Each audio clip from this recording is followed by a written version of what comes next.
Now it's time to take our app a little bit further. So what we'd like to do at this point is create some interactivity with the user and allow them to specify the URL to a new feed that they'd like to add to the reader. And at this point, we're going to be able to click on the plus button, pop up a little form to the user where they can enter in the URL, and then hit add or some sort of button that's ultimately going to bring them back to feeds and be able to see a new feed in the list and then be able to click on it and go to the articles and then ultimately read the articles. So that's what we're going to do next.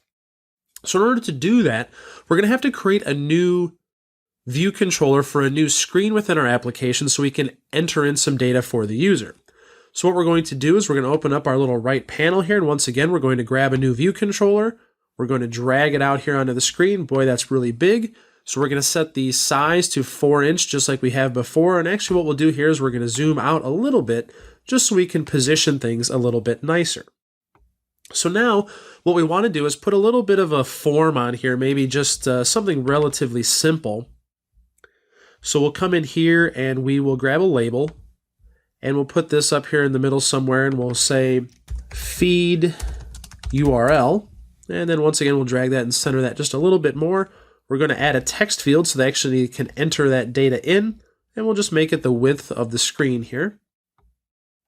And then finally, we're going to add a button so we can finish the process of adding this feed.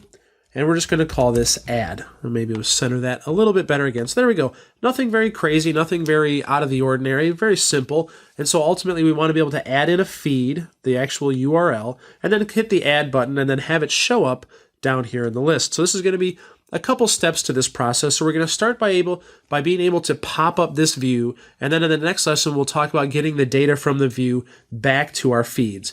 So ultimately what we want to do is start by creating a segue between this plus button and this view controller up here. So we're going to control, click, and drag from the plus button up here to this other view controller, and then we could choose all sorts of different things that we want to do. Let's make this one a popover presentation just to make it a little bit different from the rest, and we'll go ahead and save that.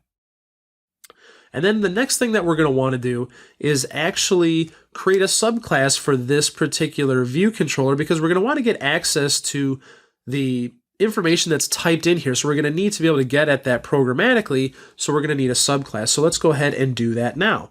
So we'll come over here to our project view and we'll right click and select new file, Cocoa Touch class, hit next. This one is going to be the add feed view controller. It's going to be UI view controller for iPhone with the Swift language. That's all good. Then we'll select our Swift Reader folder just like we have been in the past. So here we go. We have our add feed view controller. So we'll go ahead and save that. We'll pop back over to our storyboard. We'll make sure that our view controller is selected.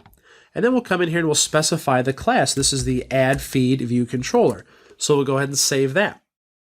So just like we did in the previous lesson with the web view controller, we're going to clear out these extra panes here so we can get a little bit of real estate. We're going to go into our assistant editor again and say, here's our add feed view controller. So we want to be able to get access to this text view. So we're going to create ourselves a little bit of space here. And then we will control, click, and drag over here again to create an outlet once again. And we're going to call this feed URL. This is going to be a UI text field in weak. So we'll hit connect. And now if we hover over this, we see that we now have access to that text field. So that's good. So let's go ahead and save that and see where we've gotten to this point. So if we were to run our application and our simulator starts up, we now have our plus button here. If we click the plus button, we have a little popover that slides up from the bottom. Very nice little simple animation. We have a feed URL. And now we want to be able to select this and we want to be able to type something in. So whatever blog address you want to get to, and then ultimately we want to hit add. But when we hit that add button, we want something to happen. We want the add feed view controller to get access to that URL that's been typed in, and then we want it to pass back that information over here to our feeds view controller. Now the way that we do that is by actually creating what's called an unwind segue, and that's exactly what we're going to talk about in the next lesson.